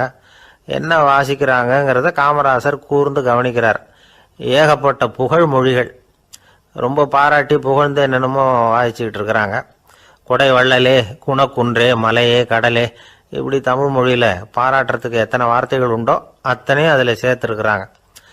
காமராசர் பொறுமை இழந்துட்டார். போதும் போதும், உங்கள் எல்லாரையும் பார்த்து 2 வார்த்தை பேசிவிட்டு போகிறதுக்காக தான் நான் வந்திருக்கிறேன். எல்லாரும் மழையில் சிரமப்பட்டு நின்றுட்டு இருக்கிறீங்க, இப்படி என்ன புகழ்ந்து படிச்சுக்கிட்டே இருந்தால் எப்படி அப்படின்னாராம். அதுக்கப்புறம் பேசி முடிச்சிருக்கிறார். மாநாட்டு நிகழ்ச்சிகள் முடிஞ்சதும் இன்னொரு நிகழ்ச்சியில் கலந்துக்கிறதுக்காக புறப்பட்டாராம். ஒரு திறந்த ஜீப்பில் அவரை ஊர்வலமாக அழைச்சிக்கிட்டு போயிருக்கிறாங்க. தெருவில் 2 பக்கமும் ஏகப்பட்ட கூட்டம். அங்கங்கே ஜீப்பை நிறுத்தி ரோஜா மாலை, ஜருக மாலை இப்படி போட்டுக்கிட்டே இருக்கிறாங்க. அதையெல்லாம் அப்படி அப்படியே வாங்கி அங்கங்கே நின்றுக்கிட்டு இருந்த குழந்தைகள்கிட்டையும் தாய்மார்கள்கிட்டையும் கொடுத்துக்கிட்டே போகிறார். அந்த சமயத்தில் கூட்டத்துக்கு அப்பால் ஒரு பெரியவர் கையில் ஒரு மல்லிகை சரத்தோடு நின்றுட்டு இருக்கிறார். அவரால் முண்டி அடிச்சுக்கிட்டு முன்னால் வர முடியல. காமராசர் இதை கவனிக்கிறார். அவ்வளவுதான், உடனே நிறுத்தப்பா வண்டியை அப்படிங்கிறார். ஜீப்பு நிற்கிது. டிரைவரை பார்த்து, அதோ பார், அங்கே ஒருத்தர் நிற்கிறார் பார், அவரை இங்கே அழைச்சிட்டு வா அப்படின்னாராம். கூட்டம் வழி விடுது. அந்த பெரியவரை கிட்டத்தில் அழைச்சிட்டு வர்றாங்க. காமராசர் அவரை பார்த்து, வாங்க வாங்க, நல்லா இருக்கீங்களா அப்படின்னு சத்தம் போட்டு உற்சாகமாக விசாரிக்கிறாராம். பெரியவர் கண்களில் கண்ணீர், பேச்சு வரல. மல்லிகை சரத்தை அவருக்கு போடுறார். கொஞ்ச நேரம் அவர்கிட்ட பொறுமையாக பேசிக்கிட்டு இருந்துட்டு அவரை அனுப்பி வைக்கிறார் காமராசர். பெரியவர் போனதுக்கு அப்புறம் காமராசர் பக்கத்தில் இருந்தவங்க கிட்ட சொல்கிறார் அந்த பெரியவரை பற்றி. அந்த காலத்தில் ரொம்ப கஷ்டப்பட்டவர் இவர், ஜெயிலுக்கு போனவர் அப்படின்னு ரொம்ப உருக்கமாக நெகிழ்ந்து போய் சொல்கிறார். இதில் ஒரு விஷயத்தை கவனிங்க. தன்னை புகழ்ந்து படிக்கப்பட்ட வாழ்த்து மடலை படிக்க வேணாம்னு தடுத்து நிறுத்தினார். எங்கேயோ ஒரு மூலையில் கையில் ஒரு 4 முழம் மல்லிகை சரத்தோடு ஒதுங்கி நின்றுக்கிட்டு இருந்த அந்த தொண்டரை அவ்வளவு பெரிய கூட்டத்துக்கு நடுவுலையும் தேடி கண்டுபிடிச்சி கிட்டத்தில் கூப்பிட்டு அவர் கொடுத்த அன்பு மாலையை வாங்கி கழுத்தில் போட்டுக்கிட்டார். அதுதான் காமராசர். தோல்விகள் கூட அவரை கொஞ்சம் கூட பாதித்ததில்லை. ஒரு பொது தேர்தலில் அவர் தோற்று போகிறார். தொண்டர்கள்லாம் அழறாங்க. அதில் ஒருத்தர் மெதுவாக காமராசர்கிட்ட போய், என்ன தலைவரே, நீங்கள் கூட தோற்று போயிட்டீங்களே அப்படின்னு கலக்கமாக சொல்லியிருக்கிறார். அதுக்கு காமராசர், நான் கூட தோற்று போகிறதுக்கு பேர் தான்ப்பா ஜனநாயகம் அப்படின்னாராம். என்னுடைய நீண்டகால நண்பர் ஒருத்தர் வருஷம் தவறாமல் திருநள்ளாறு அப்படிங்கிற திருத்தலத்துக்கு போயிட்டு வர்றது வழக்கம். அங்கே என்ன சார் விசேஷம்னு கேட்கறது உண்டு. என்ன இப்படி கேட்குறீங்க? சனி பகவான் நலன் விருப்பப்படி அங்கே தானே எழுந்தருளி இருக்கிறார். அவரை போய் பார்த்து ஒரு கும்பிடு ஓட்டுட்டு வந்தா நம்ம பிடிச்சிருக்கிற சனியெல்லாம் விலகும் அப்படிம்பார். சத்தம் போட்டு சொல்லாதீங்க சார், வீட்டில் வேற யார் காதிலையாவது இது விழுந்துற போது அப்படின்னு சொல்கிறது உண்டு வர்றவங்க. இப்போ நான் சொல்கிறதுல உள்ள நியாயத்தை புரிஞ்சுக்கிட்டு அவரும் கொஞ்சம் எச்சரிக்கை உணர்வோடு நமக்கு நன்றி சொல்லுவார்னு வச்சுங்களேன். அதாவது பார்வை மூலமாகவே. அந்த நண்பருக்கு ஆன்மீக விஷயங்களில் அதிக ஈடுபாடு உண்டு. அப்பப்போ சில புராண கதைகளை எல்லாம் சொல்கிறது உண்டு. ரொம்ப சுவாரஸ்யமாக இருக்கும். எப்போவுமே புராண விஷயங்களையெல்லாம் அறிவியலுங்கிற தராசில் வச்சு எடை போட்டுட்டு இருக்கக்கூடாது. அப்படி பார்த்தா அதெல்லாம் நம்ப முடியாத வெறும் கற்பனைகளாக தோணும், மூட நம்பிக்கைகளாகவும் தெரியும். புராணங்களை புராணங்களாகவே புரிஞ்சுக்கிறவங்களுக்கு அதெல்லாம் அர்த்தமுள்ள செய்திகளை உள்ளடக்கி இருக்கிறதாக தெரியும். அந்த வகையில் தான் இந்த நண்பரும் நிறைய செய்திகளை சொல்கிறது உண்டு. சனியை போல கொடுக்கிறவனும் இல்லை, சனியை போல கெடுக்கிறவனும் இல்லை அப்படின்னு சோதிடர்கள் சொல்லுவாங்க. நாம் ஏதாவது ஒரு வம்புல மாட்டிக்கிட்டா பிடிச்சது சனி அப்படிங்கிறோம். ராவணன் எப்பேற்பட்ட வீரன், அவனே சனி பார்வைப்பட்டது தானே சங்கடப்பட ஆரம்பிச்சான் அப்படின்னார் நண்பர். அது எப்படிங்கன்னு கேட்டேன். அவர் சொல்ல ஆரம்பித்தார், இந்த ராவணன் இருக்கானே நவக்கிரகங்களையும் பிடிச்சி கொண்டுட்டு வந்து தன்னுடைய சிம்மாசனத்தில் அப்படியே படிகளாக போட்டு வச்சுட்டானான், ஒவ்வொரு படியாக. பாவம் அந்த 9 தேவதைகளும் ஒவ்வொரு படியாக குப்புற கிடக்குறாங்க. நவக்கிரகம் நம்மளை ஆட்டி படைக்குதுன்னு நாம் சொல்லிட்டு இருக்கிறோம். ஆனால் அந்த நவக்கிரகங்களை ராவணன் எப்படி வச்சுருந்தான் பாருங்க. எல்லாரையும் சிம்மாசனத்துக்கு பக்கத்தில் படிப்படியாக போட்டு வச்சிருக்கிறான். காலை அது மேலே வச்சு தான் ஏறி போகணும். வேற வழி இல்லாமல் எல்லாரும் குப்புற விழுந்து கிடக்குறாங்க. ராவணன் வந்து ஒவ்வொரு தடவையும் இவங்க முதுகில் அடி வச்சு ஏறி தான் அந்த சிம்மாசனத்துக்கு போகிறது வழக்கம். இப்படி நடந்துக்கிட்டு இருக்கிறது நாரதர் கண்ணில் போட்டுட்டு தான். அவர் சும்மா இருப்பாரா? யோசனை பண்ணார் என்ன செய்யலாம் அப்படின்னு. ஒரு முடிவு பண்ணிட்டு நேராக ராவணன் கிட்ட போனாராம். ராவணா, நீ வந்து நவக்கிரகங்களை பிடிச்சி கொண்டாந்து உன்னுடைய சிம்மாசனத்துக்கு படிகளாக போட்டு வச்சிருக்கிற, அது உன்னுடைய வீரத்தை காட்டுது. இருந்தாலும் ஒரு விஷயத்த நீ யோசிச்சு பார்க்கணும். ஒவ்வொரு தடவை நீ சிம்மாசனத்துக்கு போகும்பொழுதும் நவக்கிரகங்களின் முதுகல் அடி வச்சு நீ ஏறி போற, அது உனக்கு பெருமை கிடையாது. அவங்களுடைய மார்புல அடி வச்சு ஏறி போகணும், அதுதான் உனக்கு பெருமை அப்படின்னாராம். இவர் சொல்றதும் சரிதானே அப்படின்னு யோசிச்சிருக்கான் ராவணன். உடனே குப்புற கிடந்த நவக்கிரகங்களை திருப்பி மல்லாக்க போட்டான். அவங்க மார்புல அடி வச்சு மேலே ஏறி சிம்மாசனத்துக்கு போனானா. அப்படி போயிட்டு இருக்கும் பொழுது சனி பகவானின் பார்வை அவன் மேலே பட்டுதான். அவ்வளவுதான். என்னாச்சு தெரியுமா? சூர்பனகை தேடி வந்தா. சீதையோட அழகை பற்றி தன்னுடைய அண்ணங்கிட்ட சொல்ல ஆரம்பிச்சுட்டா. விவகாரம் ஆரம்பமாயிட்டது. அதுதான் சனியினுடைய வேலை அப்படின்னு சொல்லி இந்த கதையை சொல்லி முடிச்சார் என்னுடைய நண்பர். ஆக சனியின் பார்வை வந்து நம்ம பேல படாமல் பார்த்துக்கிறது தான் நல்லதுங்கிறீங்க அப்படின்னு. ஆமாம் சார், இப்போ கூட நான் வந்து உங்கள் வீட்டுக்கு வந்திருக்கிறதே ஒருத்தருடைய பார்வை என் மேலே படக்கூடாதுங்கிறதுக்காகத்தான் அப்படின்னார். யாருங்க அதுன்னு என்னுடைய மாமனார் சார். அவசரத்துக்கு அவர்கிட்ட கொஞ்சம் கடன் வாங்கிவிட்டேன். நம்ம மாப்பிள்ளை தானேன்னு சொல்லி அவர் விட்டு கொடுக்கறதுக்கு தயாராக இல்லை. இன்னைக்கு இப்போ அவர் எங்கள் வீட்டுக்கு வரக்கூடிய நேரம், அதுதான் அவர் பார்வையிலேருந்து படாமல் தப்பிக்கலாங்கிறதுக்காக இங்கே வந்துட்டேன் அப்படின்னார். பார்வை படணும்னு இருந்தால் பட்டுத்தான் தீரும் போல இருக்கு அப்படின்னா. என்ன சார் சொல்கிறீங்கன்னார் ஒன்றும் புரியாமல். நீங்கள் இங்கே தான் வருவீங்கன்னு அவருக்கு ஏற்கனவே தெரியும் போல இருக்கு. அதனால் உங்களுக்கு முன்னாடியே உங்கள் மாமனார் இங்கே வந்துட்டார். அதுவும் அந்த பீரோவுக்கு பக்கத்தில் தான் பின்னாடி மறைஞ்சு நின்றுட்டு இருக்கிறார் அப்படின்னு. சீடன் வெளியூர் புறப்படுறதுக்கு தயாராக இருந்தான். ரொம்ப தூரம் போக போகிறான். திரும்பி வர நாளாகும். புறப்படுறதுக்கான ஆயத்த வேலைகளில் ஈடுபட்டிருந்தான். அந்த சமயம் பார்த்து இன்னொரு சீடன் அவங்கிட்ட வந்தான். நம்ம குரு உன்னை அழைச்சிட்டு வர சொன்னார், வா அப்படின்னு கூப்பிட்டான். இவன் உடனே புறப்பட்டு போனான். குருநாதரை பார்த்தான். அவர் காலில் விழுந்து வணங்கினான். வணங்கிவிட்டு எழுந்திரிச்சான். அவ்வளவுதான். குரு ஏதாவது உபதேசம் பண்ணுவாருன்னு எதிர்பார்த்தான். ஆனால் நடந்தது என்ன தெரியுமா? குரு அவனுக்கு ஓங்கி ஒரு அடி கொடுத்தார். எதிர்பாராம இந்த அடியை வாங்கினதும் அந்த சீடன் அதிர்ந்து போயிட்டான். பக்கத்தில் இருந்த மற்ற சீடர்களும் திகைச்சு போய் நின்றுட்டாங்க. அடி வாங்கின சீடனுக்கு மனசுக்குள்ள குழப்பம். நாம என்ன தப்பு பண்ணணும்? புறப்படுற நேரத்துல இப்படி குரு கிட்ட அடி வாங்குற மாதிரி ஆயிட்டுதே அப்படின்னு நினைச்சு மனசுக்குள்ள ரொம்ப வேதனைப்பட்டான்.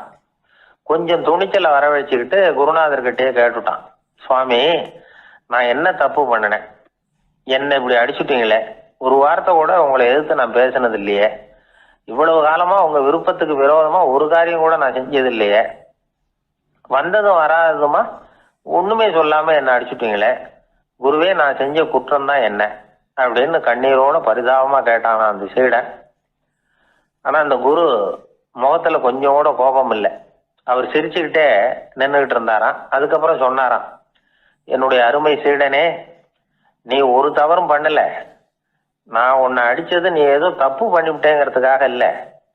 நீண்ட பயணம் போக போறேன். ஞாபகமா ஏதாவது கொடுத்து அனுப்ப வேணாமா? நீ ஞானம் பெற்ற பிறகுதான் திரும்பி வர போறேங்கிறது எனக்கு தெரியும். அதுக்கு பிறகு உன்னை வந்து அடிக்க முடியுமா? அதனால இப்ப கிடைச்சிருக்கிற இந்த வாய்ப்பை பயன்படுத்திக்கிட்டேன். அப்போதைக்கு இப்பவே அடிச்சுட்டேன், அவ்வளவுதான், வேற ஒண்ணும் இல்லை அப்படின்னாராம். குரு சிரிச்சுக்கிட்டே இப்படி சொல்றார். இருந்தாலும் இதுவும் ஒரு உபதேசம் தான். அதிர்ச்சிகளால வந்து விழிப்படைய வைக்கிறதும் ஒரு வழிதான். இது வந்து ஜென் வழி. பெரும்பாலும் அதிர்ச்சியின் மூலமாகவே ஞான தரிசனத்தை அருள்கிறவர்கள் தான் ஜென் குருமார்கள். நம்ம தியானம் தான் ஜென். இந்தியாவிலிருந்து இது சீனாவுக்கு போய் கொஞ்சம் பேர் மாறி வளம் பெற்று ஜப்பான்ல ஜென் ஆகி வளர்ந்துருக்குது, அவ்வளவுதான். ஜென்கிறது தியானம். எதை நினைச்சும் தியானிக்கிறது இல்லை, எல்லாத்துலயும் தியானம் இருக்கிறதா சொல்லுது ஜென். பேசுறது, இருக்கிறது, நடக்கிறது, சாப்பிடுறது, சிரிக்கிறது, தூங்குறது, தொழில் செய்யறது அல்லது சும்மா இருக்கிறது எல்லாமே தியானம் தான். சென்கிறது ஒரு சுய தரிசனம், தன்னைத்தானே அடையாளம் கண்டுகொள்கிறது தான் அது. இல்லாத எதையும் தேடி கண்டுபிடிக்கிறது இல்ல. சென் மார்க்கத்தை பத்தி ஓஷோ என்ன சொல்றாரு தெரியுமா?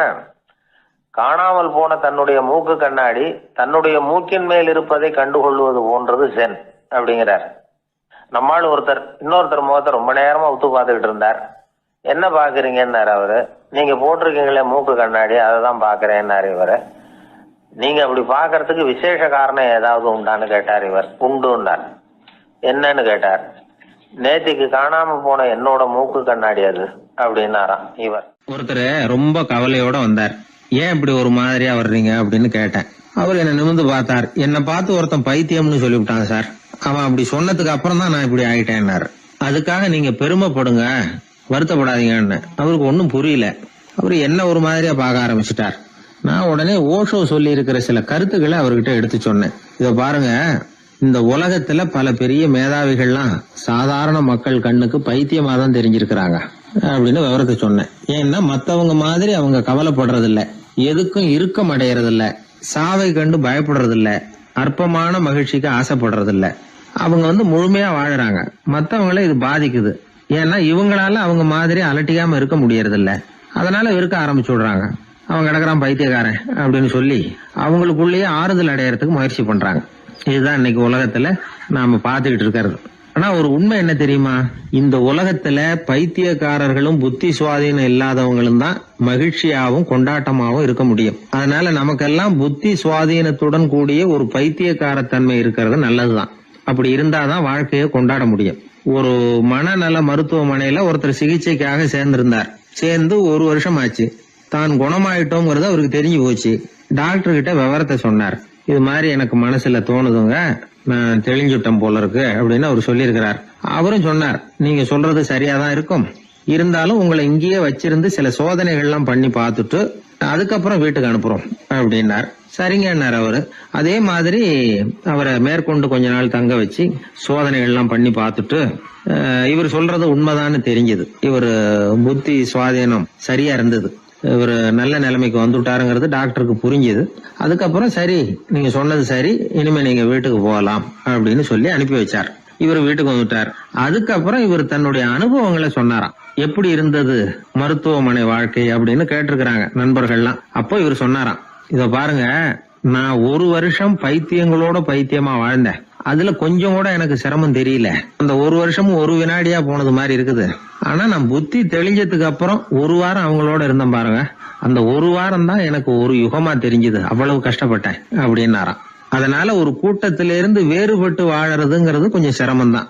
பைத்தியங்களுக்கு மத்தியில பைத்தியமா இருந்துடலாம். பைத்தியங்களுக்கு மத்தியில புத்தி சுவாதீனம் உள்ளவனா இருக்கிறதுக்கு ரொம்ப சாமர்த்தியம் தேவைப்படுது. அதனாலதான் இந்த உலகத்துல நாம வாழும் பொழுது மற்றவர்களை அனுசரிச்சு வாழணும். பைத்தியங்களுக்கு மத்தியில பைத்தியமா இருந்தாதான் சுகம் அப்படிங்கிறது தான் இவங்க சொல்ல வர்ற உண்மை. ஹிட்லர் ஒரு சமயம் ஒரு பைத்தியக்கார ஆஸ்பத்திரிக்கு போனாராம் பார்வையிடறதுக்காக. மன நோயாளிகளை எல்லாம் வரிசையா நிறுத்தி வச்சிருந்திருக்கிறாங்க. அவர் வந்த உடனே எல்லாரும் ஹிட்லர் வாழ்கன்னு கத்தணும் அப்படின்னு அங்க உள்ள டாக்டர் சொல்லி வச்சிருக்கிறார். ஏற்கனவே சொல்லி வச்சிருக்காரு, ஹிட்லர் வரப்போறார், வந்தது எல்லாரும் ஹிட்லர் வாழ்கன்னு நீங்க சொல்லணும், கத்தணும் சொல்லி வச்சிருக்காரு. சரின்ட்டு நிக்கிறாங்க. ஹிட்லர் வந்தார். சொல்லி வச்சது மாதிரி எல்லாரும் கத்துனாங்க, ஹிட்லர் வாழ்கன்னு. ஒருத்தர் மட்டும் கத்தாம அமைதியா நின்றுகிட்டு இருந்தார். ஹிட்லர் அவர்கிட்ட போய், ஏன் நீங்க மட்டும் ஹிட்லர் வாழ்கன்னு சொல்லாம நிக்கிறீங்கன்னார். அதுக்கு அவர் மெதுவா, நான் பைத்தியக்காரன் இல்ல, டாக்டர் அப்படின்னாராம். அதனால பைத்தியங்களோடு பைத்தியமா வாழறதுங்கிறது ஒரு சுகம். இந்த உலகத்துல ஏற்கனவே நான் சொன்னது மாதிரி பைத்தியக்காரர்களும் புத்தி சுவாதீனம் இல்லாதவங்களும் தான் மகிழ்ச்சியாகவும் கொண்டாட்டமாகவும் இருக்க முடியும். அதனால புத்தி சுவாதீனத்துடன் கூடிய ஒரு பைத்தியக்காரத்தன்மை நமக்கு தேவை. அந்த நுட்பத்தை புரிந்து கொண்டு நம்முடைய வாழ்க்கையை நாம கொண்டாடுவோம். ஒரு ராஜா இருந்தார். அவர் ஒரு பெரிய கோயில் கட்டினார். பல ஊர்கள்ல இருந்து சிற்பிகள்லாம் கொண்டுகிட்டு வந்தார். அழகழகா சிற்பங்களை செய்ய சொன்னார். ஊர்ல உள்ள ஜனங்களும் கோயில் கட்டுறதுக்கு அவங்களால முடிஞ்ச உதவியை செஞ்சாங்க. ராத்திரி பகலா வேலை நடக்குது. கோயில் கொஞ்சம் கொஞ்சமா வசந்துகிட்டே வந்துட்டுது.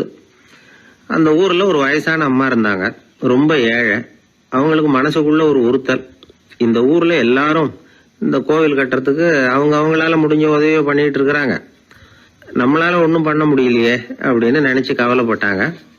அவங்களுக்கு மனசு கேட்கல, ஏதாவது செய்யணும் நம்மளால முடிஞ்சது. அப்படின்னு யோசனை பண்ணாங்க. நல்ல வெயில் நேரத்துல சிற்பிகள்லாம் ரொம்ப சிரமப்பட்டு சிலை வடிச்சுக்கிட்டு இருக்கிறாங்கல்ல, அவங்களுக்கு அந்த நேரம் தாகம் எடுக்குமே. அதனால சிரமப்பட்டு ஒரு குடத்துல தண்ணி எடுத்துக்கிட்டு அதை இடுப்புல வச்சுக்கிட்டு மெதுவா கொண்டுகிட்டு அங்க போறது அப்படின்னு முடிவு பண்ணிட்டு அந்த அம்மா போச்சு. அங்க போய் வேலை செய்யறவங்களுக்கு தாகம் எடுக்கிற போலாம் ஒரு கோவலையில தண்ணியை எடுத்து கொடுத்துக்கிட்டு இருக்கிறது. இப்படியே பண்ண ஆரம்பிச்சுட்டு அந்த அம்மா. ஏதோ அந்த அம்மாவால முடிஞ்ச ஒரு சின்ன உதவி அது. இப்படி கொஞ்சம் கொஞ்சமா வேலை நடந்தது. கோபுரம் வசந்தது, எல்லா வேலையும் முடிஞ்சது. இனிமே கடைசியா கற்ப கிரகத்தின் மேல விமானம் அமைக்க வேண்டியதுதான் பாக்கி. அந்த வேலையும் ஆரம்பமாச்சு.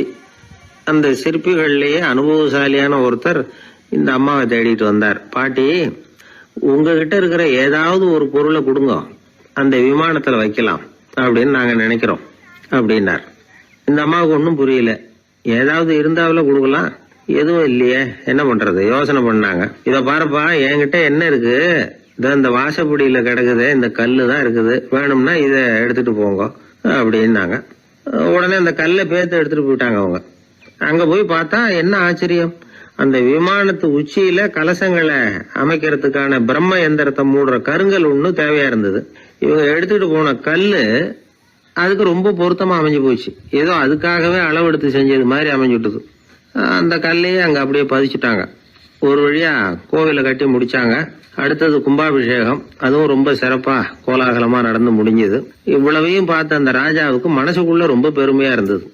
இவ்வளவு பெருசா இந்த கோவில் உருவாகிறதுக்கும் இவ்வளவு சிறப்பா இந்த விழா நடக்கிறதுக்கும் நாம தானே காரணம் அப்படின்னு மனசுக்குள்ள நினைச்சுக்கிட்டார். இப்படி நினைச்சுக்கிட்டே அன்னைக்கு ராத்திரி அரண்மனையில படுத்து தூங்கினார். உடனே ஒரு கனவு. ஆண்டவனே அந்த ராஜாவோட கனவுல வந்தார். ராஜா ஆண்டவனை வணங்கினார். இறைவா, உங்களுக்காக நான் கட்டி இருக்கிற கோவில் எப்படி இருக்குது, நல்லா இருக்குதா அப்படின்னு கேட்டார் ராஜா. அதுக்கு இறைவன் சொன்ன பதில் என்ன தெரியுமா? நீ கட்டின கோவில்ல அந்த கிழவியோட நிழல்ல நான் சுகமா இருக்கிறேன் அப்படின்னாராம். இப்படி சொல்லிவிட்டு கடவுள் மறைஞ்சுட்டார். கனவு கலைஞ்சது. ராஜா விசாரிச்சார், யார் அந்த கிழவி அப்படின்னு. எல்லாரும் விவரத்தை சொன்னாங்க.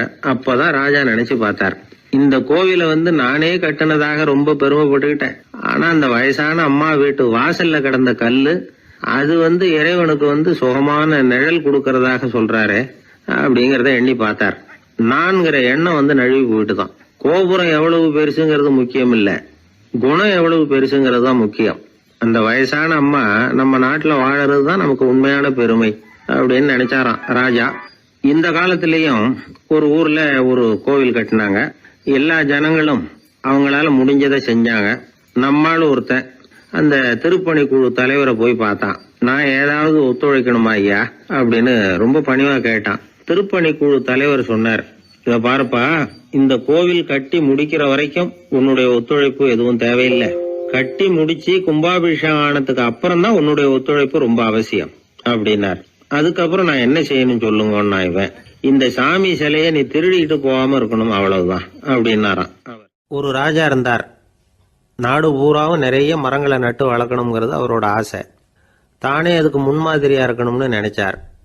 அரண்மனையை சுத்தி மரங்களை நட்டு வளர்த்தார். இதை பார்த்துட்டு ஜனங்களும் அவங்கவுங்க வீட்டை சுத்தி மரக்கன்றுகளை நட்டு வளர்த்தாங்க. கொஞ்ச காலத்துல ஊரு பூரா பசுமையா மாறிச்சு. எல்லாருக்கும் சந்தோஷமா இருந்தது. இது ஒரு பக்கம் இருக்கட்டும். இப்ப நான் சொல்ல போற கதை வேற. அதாவது அந்த ராஜா ஒரு நாள் தன்னுடைய அரண்மனைய சுத்தி இருக்கிற விதவிதமான மரங்களை எல்லாம் போய் பார்த்தார். எப்படி இருக்கிறீங்க அப்படின்னு ஒவ்வொரு மரத்துக்கிட்டையும் விசாரிச்சாராம். எந்த மரமும் சந்தோஷமா இருக்கிறதா தெரியல. அதுக்கும் மனசுல ஒரு குறை. முதல்ல ஆலமரத்துக்கிட்ட போனார். அது சொல்லிச்சு, மண்ணா, நான் நல்லா பெருசா வளர்ந்துருக்கிறேன், அடர்த்தியா இருக்கிறேன், கிளையெல்லாம் 4 பக்கமும் நல்லா படர்ந்து தான் இருக்குது. இருந்தாலும் எந்த பிரயோஜனமும் இருக்கிறதா தெரியல எனக்கு. என்னுடைய பழம்லாம் ரொம்ப சின்னதா இருக்குது, என் கண்ணுக்கு சரியா புறப்பட மாட்டேங்குது. நான் இருக்கிற சைஸுக்கு என்னுடைய கிளையில இருக்கிற பழம்லாம் எவ்வளவு பெருசா இருக்கணும், அது இத்தனூண்டு இருக்கிறது எனக்கு பெரிய அவமானமா இருக்கு. இப்படி இங்க நின்றுகிட்டு இருக்கிறதே ரொம்ப கூச்சமா இருக்கு. ஒரு நல்ல புயல் வந்ததுன்னா பேசாம சாஞ்சு விடலாமான்னு பாக்குறேன் அப்படின்னு புலம்புது ஆலமரம். சரி இருக்கட்டும்னு நினைச்சுக்கிட்டு ராஜா அடுத்தபடியா ஒரு அத்தி மரத்துக்கிட்ட போனார். அதுவும் புலம்ப ஆரம்பிச்சுட்டுது. நான் கூட பெரிய மரம் தான், இல்லை இலையெல்லாம் அழகா தான் இருக்குது, பழம் அழகா இருக்குது, இருந்தாலும் உள்ள விஷயம் இல்லையே. அத்தி பழத்தை புட்டு பார்த்தா அத்தனையும் சொத்த அப்படின்னு பழமொழியே உண்டாயிட்டுதே. இப்படி ஒரு கெட்ட பேரோட நான் இருக்கணுமா அப்படின்னு புலம்புது அது. சரி இது இருக்கட்டும் அப்படின்னு சொல்லி அடுத்தபடியாக வேப்ப மரத்துக்கிட்ட போனார். அது தன்னுடைய வேதனையை வெளியிட்டது. எனக்கு எவ்வளவோ மருத்துவ குணங்கள்லாம் இருக்கிறதா சொல்லிக்கிறாங்க, இருந்தாலும் என்ன பிரயோஜனம், என்னுடைய பழத்தை மனிதர்கள் யாரும் விரும்பி சாப்பிட்றது இல்லையே அப்படின்னுது. ராஜா அடுத்தாப்புல இருந்து ஒரு பனை மரத்துக்கிட்ட போனார். நான் நல்லா உயரமாக தான் வளர்ந்துருக்கிறேன், மற்ற மரங்கள்லாம் என்னை அண்ணாந்து தான் பார்க்கணும், இருந்தாலும் என்கிட்ட நிழலுக்காக யாரும் ஒதுங்கிறது இல்லையே அப்படின்னுது. என்ன இது எல்லா மரமும் இப்படி திருப்தி இல்லாமல் இருந்துகிட்டு இருக்குதே அப்படின்னு நினச்சிக்கிட்டே ராஜா அடுத்தபடியாக அங்கே இருந்த ஒரு பைன் மரத்துக்கிட்ட போனார். அழகாக உயரமாக பசுமையாக தான் இருந்தது, ஆனால் பழமோ பூவோ கிடையாது. அதை நினச்சி அது வருத்தப்பட்டுக்கிட்டு இருக்குது. ஓக் மரம் அது ஒன்று நின்றுட்டு இருந்தது. அது என்ன சொல்லிச்சுன்னா, இலையுதிர் காலத்தில் என் மேலே இருக்கிற எல்லா இலைகளும் உதிர்ந்து போடுது, முடி கொட்டின மனிதர்கள் மாதிரி மொட்டையாக நான் நிற்க வேண்டி இருக்குது, என்ன வாழ்க்கை இது அப்படின்னு சொல்லி அழுத்துக்கிட்டது. சரி புளிய மரம் என்ன சொல்லுது பார்ப்போம்னு அதுகிட்ட போனால், என்னுடைய நிழலில் யாருமே தங்க மாட்டாங்க, உடம்புக்கு சூடுன்னு ஒதுங்கி போயிடுவாங்க, அடிமரத்தை பார்த்தீங்கன்னா பட்டையெல்லாம் உறிஞ்சி பார்க்கறதுக்கே கேவலமாக இருப்பேன் அப்படின்னுது அது. முருங்கை மரம் என்ன சொல்லிச்சு தெரியுமா, என்னுடைய இலை காயெல்லாம் சாப்பிட்றவங்களுக்கு சத்து கொடுக்கறது வாசம்தான், ஆனால் என் உடம்புல சத்தே கிடையாது, கொஞ்சம் வேகமாக காற்று அடிச்சதுன்னா முறிஞ்சி விழுந்துடுறேன், என்ன வாழ்க்கை இது அப்படின்னு சொல்லி அது வருத்தப்பட்டது. ராஜா யோசனை பண்ணார், என்ன இது மரங்கள் பூமியின் வரங்கள்னு சொல்கிறோம், மழை பெய்யறதுக்கு அதுதான் காரணம், பூமி செழிப்பாக இருக்கிறதுக்கும் அதுதான் காரணம், வீடு கட்டுறதுக்கு மரம், நாற்காலி செய்ய உபயோகப்படுத்துறதுக்கும் அதுதான் உபயோகப்படுது, மனுஷனுக்கு வேண்டிய ஆகாரங்களையும் கொடுக்குது, இப்படிலாம் இருந்தும் எல்லா மரமும் நிம்மதி இல்லாமல் இருந்துகிட்டு இருக்குதே அப்படின்னு நினைச்சார். அப்போ அங்கே இருந்த ஒரு மகிழ மரம் அவர் கண்ணில் பட்டது. அந்த மரம் மட்டும் கொஞ்சம் நிம்மதியாக மகிழ்ச்சியாக இருக்கிறது மாதிரி தெரிஞ்சுது. உடனே ராஜா அதுகிட்ட போனார். உனக்கு மனசில் எதுவும் குறை இல்லையான்னு கேட்டார். இல்லை, நான் சந்தோஷமாக தான் இருக்கேன்னு அந்த மகிழ மரம். அப்படியான்னு ஆச்சரியமாக கேட்டார் ராஜா.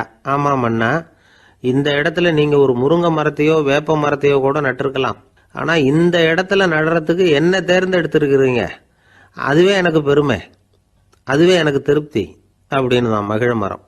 மகிழ மரம் சாதாரணமாக தான் இருக்கும், இளம் மஞ்சள் நிறத்தில் பூக்கள், அது காய்ந்தும் மனம் வீசும்.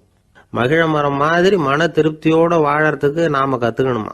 நாம் இந்த உலகத்தில் ஒரு நாயாவோ நரியாவோ கூட பிறந்திருக்கலாம், மனுஷனாக பிறந்திருக்கிறோம், அதுவே பெருமை தானே. இந்த நிறைவு தான் மகிழ்ச்சியின் ரகசியம். ஒரு பையன் அப்பா கிட்ட போய், அப்பா நீங்கள் இந்த உலகத்தில் ஒரு மனுஷனாக பிறந்தது என்னோட அதிர்ஷ்டம் நானா. ஏண்டா அப்படி சொல்கிறேன்னு இருக்கார் அப்பா. நீங்கள் ஒரு கரடியாக பிறந்திருந்தா இந்நேரம் நானும் ஒரு கரடி குட்டியாக தானே இருந்திருப்பேன் அப்படின்னு நானா பையன். ஒருத்தர் ரொம்ப கவலையோடு உட்காந்துருந்தார். எதை பற்றி சார் கவலைப்படுறீங்கன்னு கேட்டோம். எதிர்காலத்தை பற்றி கவலைப்படுறேன்னார். ஏன்னு கேட்டோம். என்ன பண்ணுறதுன்னே தெரியல சார், எதிர்காலம் ஒரே இருட்டாக இருக்குது, பாதையே புரியலன்னார். இன்றைக்கி நம்ம இளைஞர்கள் பல பேருக்கு எதிர்காலம் இருட்டாக தான் தெரியுது. அவங்கெல்லாம் இந்த கதையை கொஞ்சம் கேட்கணும். ஒரு மலை அடிவாரத்தில் ஒரு சின்ன கிராமம். அந்த மலை ரொம்ப உயரமானது, அடர்த்தியாக செடி கொடிகள் மரங்கள் அதில் மண்டி கிடக்குது. பகல் வேளையில் இருட்டாக தான் இருக்கும், அவ்வளோ அடர்த்தி. அந்த மலை உச்சியில் ஒரு கோவில். முத நாள் ராத்திரியே புறப்பட்டாதான் காலையில் அந்த கோயிலுக்கு போய் சேர முடியும். கிராமத்து இளைஞன் ஒருத்தன் அந்த மலை உச்சிக்கு போக வேண்டியிருந்தது. கையில் ஒரு விளக்கை எடுத்துக்கிட்டு முத நாள் ராத்திரியே புறப்பட்டான். புறப்பட்டு போனவன் கிராமத்து எல்லையிலேயே நின்றுட்டான். ஏன் தெரியுமா? அவன் கையில் இருந்த விளக்கோட வெளிச்சம் 10 அடி தூரத்துக்கு தான் தெரியுது. அது வரைக்கும் தான் பாதை தெளிவாக இருக்குது, அதுக்கு அப்பால எல்லாம் ஒரே இருட்டாக இருக்குது, பாதை புரியல. இவன் யோசனை பண்ணி பார்த்தான். மனசுக்குள்ள ஒரு சந்தேகம், 10 அடி தூரம் தானே வெளிச்சம் தெரியுது, அப்படின்னா நாம் 10 அடி தூரம் தானே போக முடியும், அதுக்கு அந்தாண்ட ஒரே இருட்டாக இருக்குது, அதில் எப்படி நாம் நடந்து போகிறது, நாம் ரொம்ப தூரம் நடந்து போய் ஆகணுமே, அப்படிப்பட்ட நினப்பெல்லாம் அவனுக்கு வந்துட்டுது. இதுதான் அவன் மனசில் ஏற்பட்ட தயக்கம். இப்படி யோசிச்சுக்கிட்டே அந்த இளம் ஆசாமி புறப்பட்ட இடத்துலயே நின்றுகிட்டு இருக்கிறான். அந்த சமயத்தில் ஒரு வயசான பெரியவர் அந்த பக்கமாக வந்தார். அவர் கையில் இதை விட சின்னதாக ஒரு விளக்கு வச்சிருந்தார். அது எப்படின்னா, அது ஒரு 5 அடி தூரத்துக்கு தான் வெளிச்சம் காட்டுது, அவ்வளவு சின்ன விளக்கு. அவரும் மலை உச்சிக்கு போகிறதுக்காக தான் வந்துகிட்டு இருக்கிறார். அவரை பார்த்து இவன் கேட்டான், என்ன பெரியவரே, இவ்வளவு சின்ன விளக்க வச்சுக்கிட்டு அவ்வளவு தூரத்துக்கு எப்படி மலையேற போறீங்க அப்படின்னு கேட்டான். நீ ஏன் இப்படி தயங்கிட்டே நிற்கிறேன்னு கேட்டார் பெரியவர். என்கிட்ட இருக்கிற விளக்கு 10 அடி தூரத்துக்கு தான் பாதையை காட்டுதுன்னா. இப்போ பெரியவர் சொன்னார், தம்பி, உன் கையில் இருக்கிற விளக்கு கொடுக்குற வெளிச்சத்தை வச்சு நீ முதல்ல 10 அடி தூரம் முன்னாடி போ. 10வது அடியில் போய் நின்றுக்கிட்டு பாரு. மறுபடியும் ஒரு 10 அடி தூரத்துக்கு பாதை தெரியும். இப்படி உன் கையில் இருக்கிற விளக்கு தொடர்ந்து வெளிச்சம் காட்டிக்கிட்டே இருக்கும். நீ முன்னேற முன்னேற அந்த வெளிச்சமும் முன்னேறும். அதனால் எத்தனை கிலோமீட்டர் தூரம் வேணும்னாலும் நீ இந்த 10 அடி தூரம் வெளிச்சத்தை வச்சுக்கிட்டே நீ போயிடலாம், புறப்படு அப்படின்னார். இப்போதான் அந்த பெரியவர் சொன்னது இளைஞனுக்கு பளிச்சுன்னு புரிஞ்சுதான். உடனே உற்சாகமாக புறப்பட்டான், உச்சிக்கு போய் சேர்ந்தான். இந்த கதையிலேருந்து நாம் புரிஞ்சுக்க வேண்டியது என்ன தெரியுமா? நீண்ட கால திட்டம் ஒன்று போடும் பொழுது நமக்கு முன்னாடி இருக்கிறத மறந்துட்டு மனசை போட்டு குழப்பிக்க கூடாது. உங்கள் கையில் என்ன இருக்கோ அதுலேயே உங்கள் எதிர்காலம் மறைஞ்சிருக்குது. கண் முன்னாடி தெரியறத வச்சு ஆரம்பிங்க, போக போக வழி தானா புலப்படும் அப்படிங்கிறார் ஒரு பெரியவர். பெரிய பயணங்களையெல்லாம் இப்படி தான் நடத்த வேண்டியிருக்கும். ஒவ்வொரு அடியாக எடுத்து வச்சா ஓடி போய் சேர்ந்து விடலாம். மலைச்சு போய் நின்றுட்டா நின்றுக்கிட்டே இருக்க வேண்டியது தான். நம்ம ஆள்லாம் ரொம்ப மோசமான இருக்கிறாங்க. ஒருத்தன் அப்படி தான் நீண்ட தூர பிரயாணம் ஒன்று புறப்பட்டான். ரயில் போய்கிட்டே இருந்தது. கொஞ்சம் தூரம் போச்சு, பாதி வழியில் கையில் வச்சுருந்த டிக்கெட்டை காற்றுல விட்டுட்டான். ஐயோ என் டிக்கெட்டு போயிட்டுதே அப்படின்னு கத்த ஆரம்பிச்சுட்டான். பக்கத்தில் இருந்த பெரியவர் அவனை பார்த்து பரிதாபப்பட்டு, கவலைப்படாத தம்பி, போனால் போகுது, வேற டிக்கெட் வாங்கிக்கலாம் அப்படின்னு ஆறுதல் சொன்னார்.